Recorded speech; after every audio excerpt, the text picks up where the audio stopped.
Fact number 1। Mortar दिखने में भले ही आसान हथियार लगे, लेकिन आज भी कई सोल्जर्स एक गलती कर बैठते हैं और ये उनकी तक ले सकती है। देखिए, जब भी मोर्टार में गोला डाला जाता है तो उसे कभी भी हाथ से जोर लगाकर अंदर नहीं डाला जाता। मोर्टार का गोला अपने आप ग्रेविटी से नीचे जाता है और फायरिंग पिन से टकराकर फायर होता है। अगर सोल्जर जोर से धक्का दे दे या जबरदस्ती पुश कर दे तो वो अचानक उठता है। इसीलिए इसे सिर्फ ऊपर से छोड़ना ही सबसे सेफ तरीका होता है। Fact number 2। अगर धरती पर कयामत जैसा मंजर आ जाए, मतलब एस्टेरॉइड गिरे, समुद्र में भूचाल आ जाए, सब कुछ तबाह हो जाए, तो क्या कोई बचेगा? आपको जानकर हैरानी होगी, पर इसका जवाब है हाँ, कुछ लोग जिंदा रहेंगे। अब आप सोच रहे होंगे कि भाई ये लोग हैं कौन? तो ऊपर देखो, छत पर नहीं, आसमान के ऊपर वो लोग हैं। इंटरनेशनल स्पेस स्टेशन में रहने वाले एस्ट्रोनॉट। ये स्टेशन धरती से करीब 400 किलोमीटर दूर ऑर्बिट कर रहा है। इसकी शुरुआत 1998 में हुई थी और साल 2000 से आज तक इसमें एस्ट्रोनॉट्स रहते आ रहे हैं। अब सवाल ये है कि अगर पूरी धरती खत्म हो जाए तो ये लोग कितने दिन तक जिंदा रह पाएंगे? तो देखो, स्टेशन में जितना भी खाना, पानी या ऑक्सीजन होता है वो सब धरती से ही भेजा जाता है। लेकिन इसके बावजूद स्टेशन खुद ऑक्सीजन और पानी बना सकता है और जितना भी उसे होता है उसे रिसाइकल करके वापस इस्तेमाल किया जा सकता है। इसके अलावा इमरजेंसी के लिए खाना भी स्टोर करके रखा जाता है। धरती से सप्लाई बंद हो जाने के बाद भी ये एस्ट्रोनॉट्स कई महीनों तक जिंदा रहेंगे। लेकिन एक समय बाद जब खाना पानी, ऑक्सीजन खत्म हो जाएगा तो वो भी हमेशा के लिए टपक जाएंगे। Fact number 3। सालों पुरानी धूल साफ होता देख बड़ा मजा आता है। लेकिन जब बात इलेक्ट्रॉनिक्स को पानी से साफ करने की आती है तो पानी से धोने का तो नाम ही मत लो, वरना बिना टिकट के ऊपर पहुंचने में ज्यादा वक्त नहीं लगेगा। इसीलिए जब इलेक्ट्रॉनिक्स को साफ करना होता है तो आइस वाटर का इस्तेमाल किया जाता है। ये पानी पूरी तरह शुद्ध होता है, जिसमें कोई वायरस नहीं होते। मतलब इसमें से बिजली पास ही नहीं हो सकती। इसीलिए इसे बड़ी बड़ी मशीनों को साफ करने के लिए इस्तेमाल किया जाता है, क्योंकि इससे शॉर्ट सर्किट होना लगभग नामुमकिन है। साथ ही इनका इस्तेमाल सिस्टम को कॉल करने के लिए किया जाता है, जो कि गर्म हुए भाई जिसने भी मेट्रो बनाया है ना, वो सच में जीनियस था। Fact number 4। क्योंकि सबसे पहले इनका डिजाइन तो ऐसा है कि समुद्र की सबसे खतरनाक लहरें भी इनके आगे चुपचाप शांत हो जाती हैं। इन अजीब से दिखने वाले पत्थरों की सबसे बड़ी खासियत यह है कि वे एनर्जी को फैला देते हैं और खुद टूटते भी नहीं।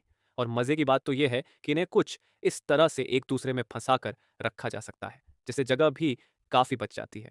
ऊपर से एक टेट्रापॉड अगर 20 टन का भी हो तो उसकी कीमत बहुत कम होती है, लगभग 50 से 6000 के करीब। लेकिन इनका एक ऐसा खतरा भी है जो कि बहुत खतरनाक हो सकता है। अगर कोई बंदा गलती से इन टेट्रापॉड्स के ढेर में गिर जाता है तो उसका बाहर निकलना लगभग नामुमकिन जैसा होगा। और सबसे डरावनी बात तो यह है कि ऐसे में उस इंसान को ढूंढ पाना भी बहुत मुश्किल हो जाता है। इसलिए जितना यूजफुल है उतना ही खतरनाक भी है।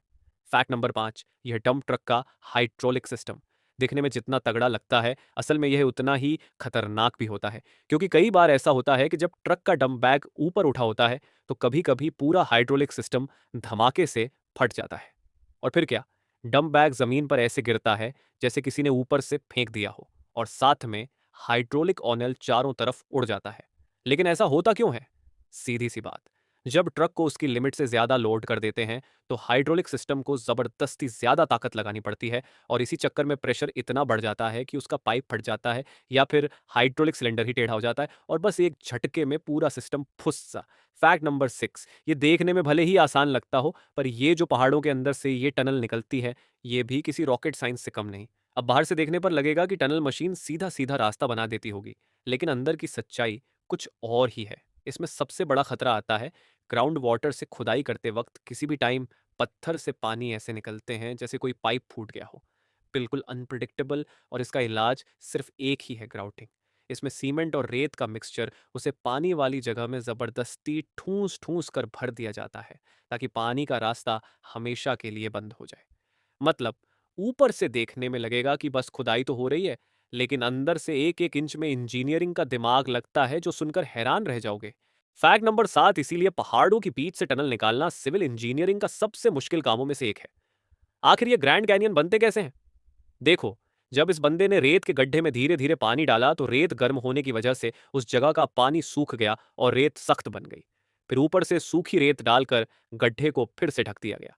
यही प्रक्रिया इसने 3 बार दोहराया, जबकि असली कैनियन में ये हजारों बार होता है, और चौथी बार इसने ऊपर की ढीली रेत हटा दी। तो भाई साहब, जो निकला वो देखने लायक था। एकदम नेचुरल रॉक जैसा स्ट्रक्चर बन गया। लेकिन असली मजा तो इसके बाद आया, जब उसने उस रॉक पर पानी बहाकर दिखाया कि कैसे नेचुरल फ्लड्स और पानी की ताकत सालों में चट्टानों को काटकर ग्रैंड कैनियन बना देती है। आखिर में जब उसने उसे तोड़ा तो अंदर से निकली एकदम वैसी ही रिंग जैसे आज हम असली कैनियन में देखते हैं। मतलब बंदे ने पूरी धरती की जियोलॉजी सिर्फ 2 मिनट में समझा दी। Fact number